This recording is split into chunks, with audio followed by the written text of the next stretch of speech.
2 weeks ago, I met the love of my life on a train. The day boy and the night girl.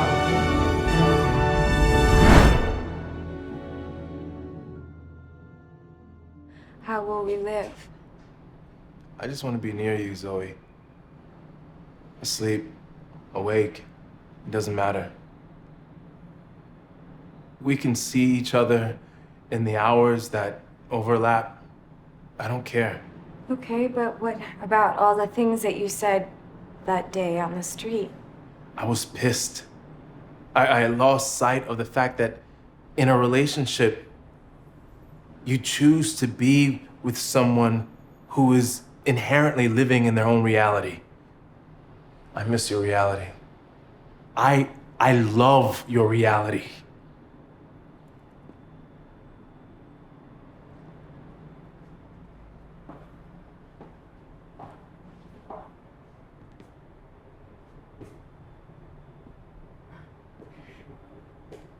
The day boy and the night girl. It's a fairy tale. A witch raises two children in captivity, allowing the boy to see only day and the girl only night. And then one day, he stays out longer than he's supposed to, and when it gets dark, he's terrified. And she finds him shaking in the garden, and she tries to comfort him. She tells him how gentle and sweet the night can be. And since she's wide awake, she promises that she'll watch over him while he's sleeping.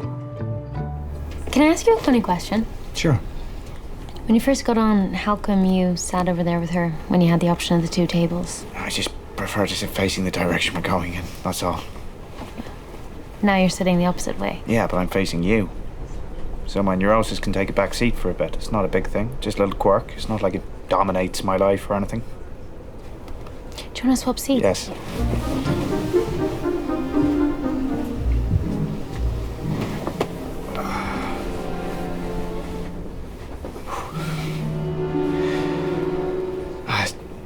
So where are you staying till college reopens? My mum's house. You say that with a hint of anxiety. Yeah, I've just loved being away for the last few years, so the idea of going back for a couple of weeks. I love her, but she's one of those people you have to physically ask to stop talking. Plus, she doesn't have a TV. What? Really? No Wi-Fi either. Oh, you're gonna kill yourself. Yep, she just paints, writes poetry, and listens to the radio and tends to her indoor plants. She sounds brilliant. She kind of is. Plus, she smokes grass. No way. Yeah. She sounds a little like my brother, without all the painting, poetry, or any of the creativity at all. Really? Bit of a stoner? He's like Snoop Dogg and all of Seth Rogen's performances in all of his movies rolled into one big joint. I'd definitely like to meet him. I don't know if you get along. Your mum might, though. What happened? My dad's in a coma. They don't know what's gonna happen, but I should get home as soon as possible. Yeah, okay. How can I help? What about a plane ticket? Because I can arrange that. Just show me where your computer is and your credit card, and I'll just book you a ticket. You can pack. Or do you want to take a shower?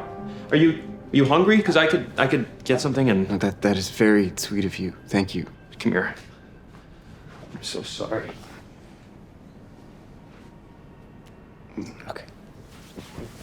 Sorry. Did I do something wrong? No, not at all.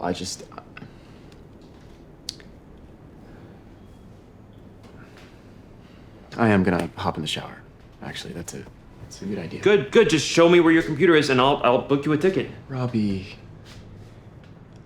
I will handle that.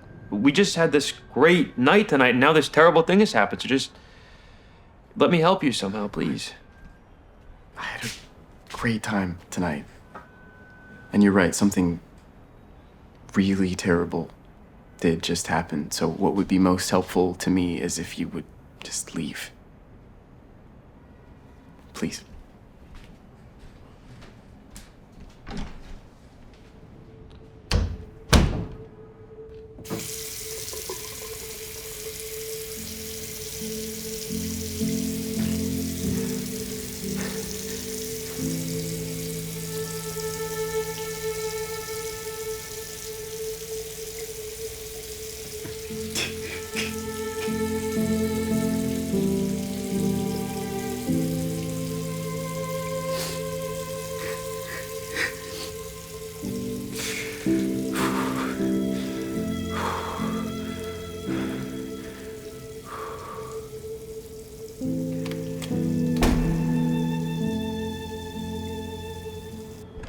Yeah, I loved the idea of being grown-ups, but I didn't really have any of the tools, you know.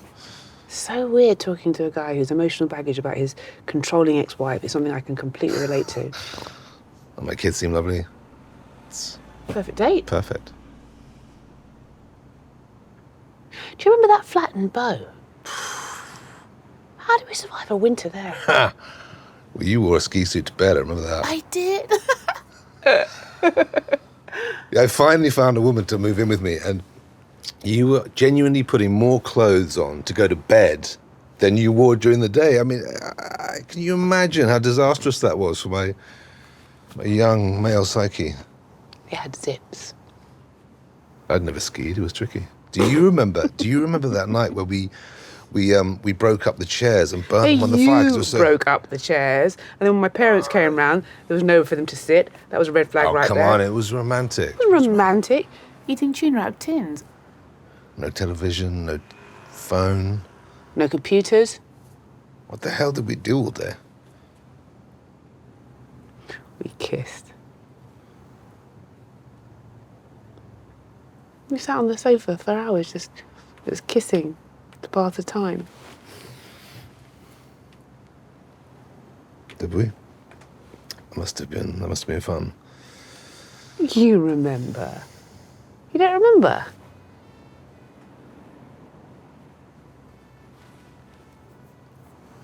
I remember the tuna.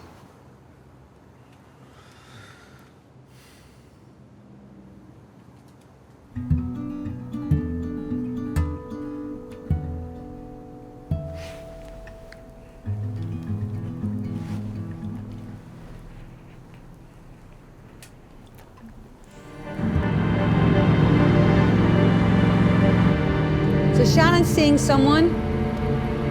He's a rower. Studying medicine. He's good looking too. But not so much that she'd need to arm herself, you know? It's a personal triumph to me that he might be a doctor. She's coming home in 5 days and I literally cannot wait. You know, Niall and I were talking about that the other day. We're such lightweights, our generation. You know, crying at the school gates, support group moms messaging each other about coping with separation anxiety. I mean, it is ridiculous. Niall doesn't show any emotion. That's just his way. So, big news. I'm selling the car and it's breaking my heart. It's the biz, no? It's getting older and I'm not getting any richer.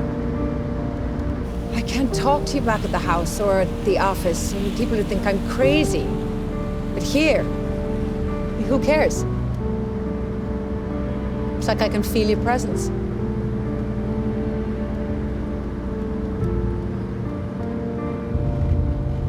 So I'm getting $5,000 for it, and I don't know whether you would have killed me for letting it go for that, but actually it's pretty good for what these models are getting these days. And I know you put a lot of money into it. Man, we got a lot of use out of it, didn't we?